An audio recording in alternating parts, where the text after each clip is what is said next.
though I was really inspired by their passion, their dedication, and their courage, I was not one of the people who watched the protests during the Arab Spring with a lot of hope.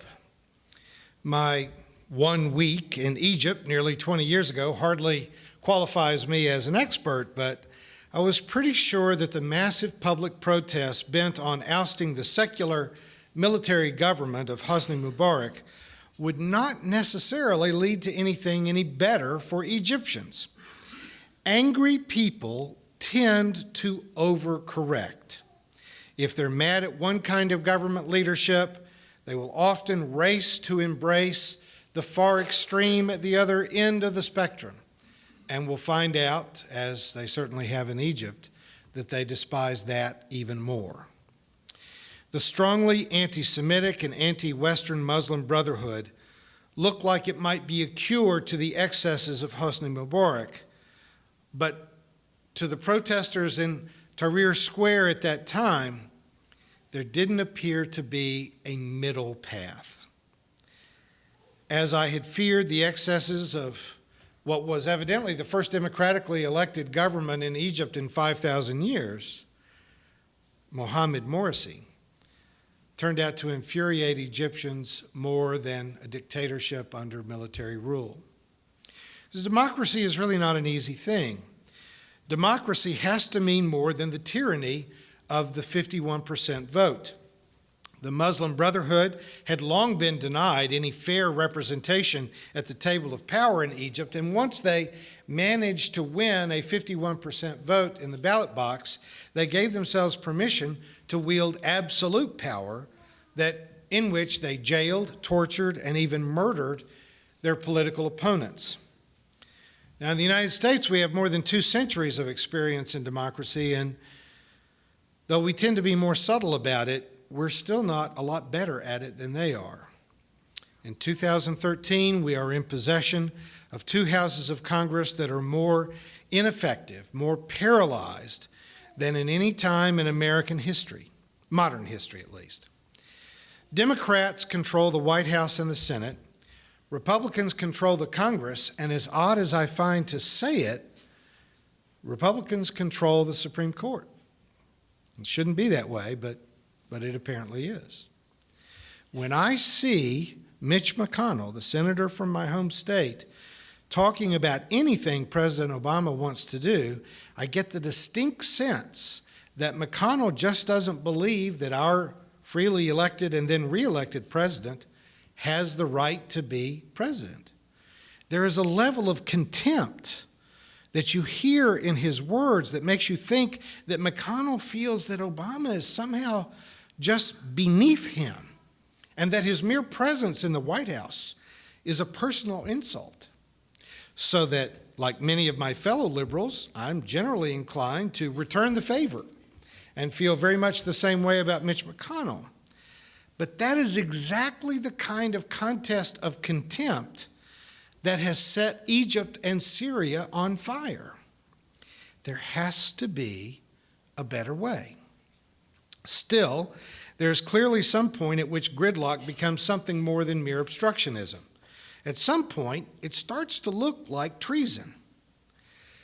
As Ron and June Hertenstein leave us this week to move to Florida, among their stated reasons for leaving behind the privilege that we all know it is to live in the Ozarks is to devote a certain amount of time to an organization called No Labels.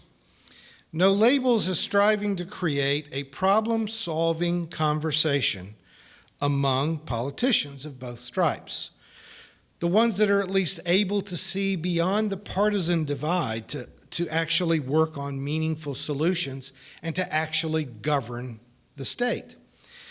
Though I hate to see them leave, I certainly wish them Godspeed in trying to find ways to get our elected officials to behave like grown-ups, recognizing that in many cases that's just going to be an act. I am sincerely cynical about the prospects for success in getting our currently elected members of Congress to participate in a sane middle path, but I sure would like to be wrong about that. As I have watched the coup in Egypt with interest this week, I've marveled at how little influence Americans appear to have on Egyptian politics, even though we contribute $1.6 billion a year in aid to Egypt. Now, to be clear, that is not because we have a warm, fuzzy place in our hearts for the poor in Egypt. We basically pay them a huge annual bribe to keep them from attacking Israel. I don't want to diminish the diplomatic success that has been known as the Camp David Accords, but when I was a kid and I had to give my lunch money to the bullies that were in the boys' room in elementary school to keep them from beating me up, I didn't walk out into the hallway and declare that I was a successful diplomat in that exchange. There's something really different about what we're doing. Now that there's been a military coup in Egypt, we can't give them their usual bribe money because there's no legitimate government in Egypt. So I don't know, Ron and June, if you all are taking suggestions to take to no labels, but I would suggest that rather than continue to give our bribe money to Middle Eastern countries to keep them from fighting each other, that we bring that money home and use it to fund democratic elections in America. Because with corporate and billionaire money in our elections, they're not really free and fair democratic elections, are they? If we can get genuine campaign finance reform in American politics, then we could actually let the people elect a government that represents the interests of the people. You take the NRA political donations out of politics, and I guarantee you that we could get sensible gun laws. You get insurance and pharmaceutical political money out of the system, and we would have a national health care system by the end of the year. And without a bloated military budget, we could actually create a globally competitive education system and an environmentally friendly power grid. Now, how's that for workable solutions? And especially since you're moving to Florida, where the for-profit prison industry has recently made contributions to actually name a sports arena after the prison system. And they have this phenomenal, what's called the school-to-prison pipeline now, where if you cut the funding for public schools enough, then the schools are bad enough that they just produce criminals who then have to go to prison, so then you have to build more prisons. Now, it's more expensive to keep a prisoner in prison than it is to educate a child, but this is not a math problem. This is a for-profit prison political contribution problem. And I can't really blame the public for not being more outraged about this because it's just not much in the news. 1 out of 4 persons in jail in the world is in jail in the United States. We have this phenomenal, unseen civilization inside of our civilization that is being funded with taxpayer dollars, and it hardly makes it into the news. So here is my now nearly weekly rant at the media. It is the job of a journalist to make things that are important interesting. It's the job of a journalist to be good enough at their craft, to write well enough, to inform the public, but to inform us in a way that we find interesting enough to pay attention to it. But what we're getting out of the media is entertainment. They're not making important things sound interesting. They are instead choosing things that are interesting, and then we start thinking that they're important just because they're being reported on so much. The media will focus on a story about a missing white girl or a political sex scandal or some recent revelation about a Hollywood divorce or a baseball player on steroids or the release of a new superhero movie. But what do you really hear in the media about why 90,000 Syrians have died in this civil war that's going on there? What do we actually hear in the media about the civil war that's going on in Mexico that's being funded by drug use in the United States and supplied out of gun shops along our border with Mexico?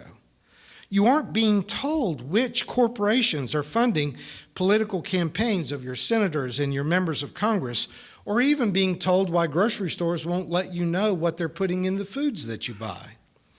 Journalists are supposed to do the hard work of making what is important interesting, instead of taking what we are interested in some juvenile level about sex or drugs or whatever, and making it seem as if it were important. The gospel lesson today places two sisters in juxtaposition. One is focused on the task at hand, feeding a house full of guests. The other is seizing on what may have been for her a once-in-a-lifetime opportunity to hear the teachings of Jesus. Now, I clearly bear the marks of a man who is in favor of the person who's preparing dinner. I've not missed many meals. And I appreciate Martha's devotion to making sure that dinner's going to go on. But we all know that Mary made the better choice. The media knows that we are always interested in the smell of cookies in the oven. We've all been to movies where the popcorn was the best part of the show, but we know it's not supposed to be that way. Martha represents the responsible, though possibly unimaginative aspect of living, of getting the leaves out of the gutter and the dishes out of the sink, of making sure that our retirement program is fully funded before we take that trip to New Zealand. And Mary is probably also planning to eat dinner again, if not that day, surely the next day. But she was able to discern that what was most important at that moment was not getting into a fight with her sister, not letting the mundane control her, or being manipulated by a sense of guilt, shame, or oughtness. Martha wanted to start a fight. Martha wanted to embarrass Mary.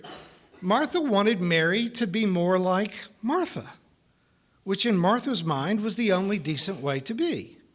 Liberals think conservatives are stupid and that they should just read more and be better informed. Conservatives tend to think that liberals are lazy and unrealistic and that they just don't get it. Democrats want to run the entire government. Republicans seem to think that they're the only ones that should ever be in power, regardless of how people voted.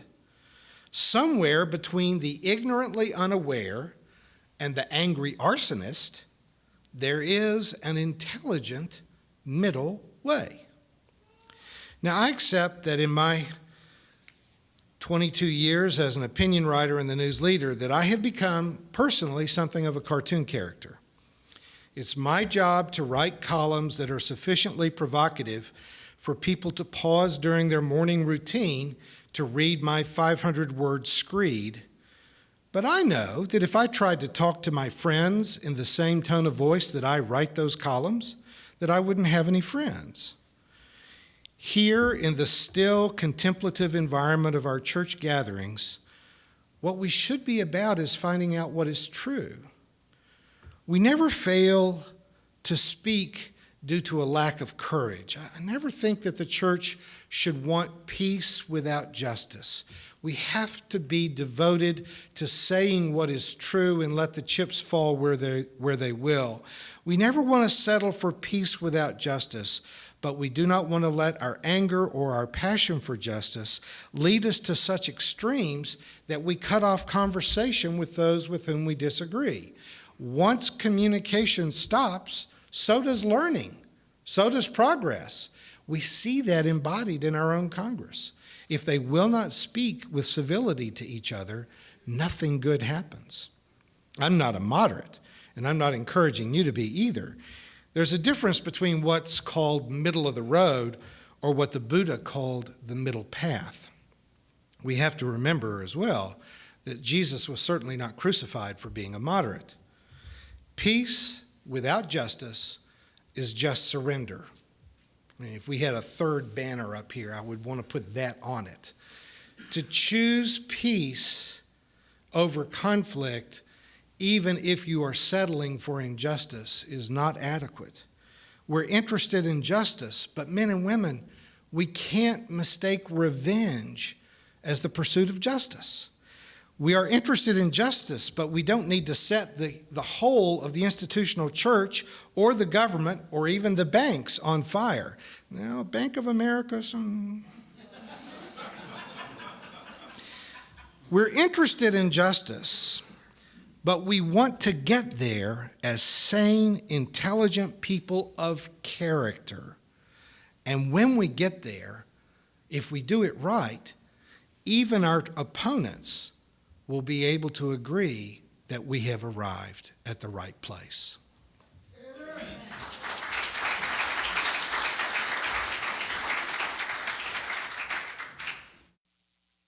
You've been watching a progressive Christian video from the Community Christian Church of Springfield, Missouri. We encourage our viewers to donate to our efforts in feeding the homeless and hungry of our community. Write to us at reverenddray@aol.com for more information.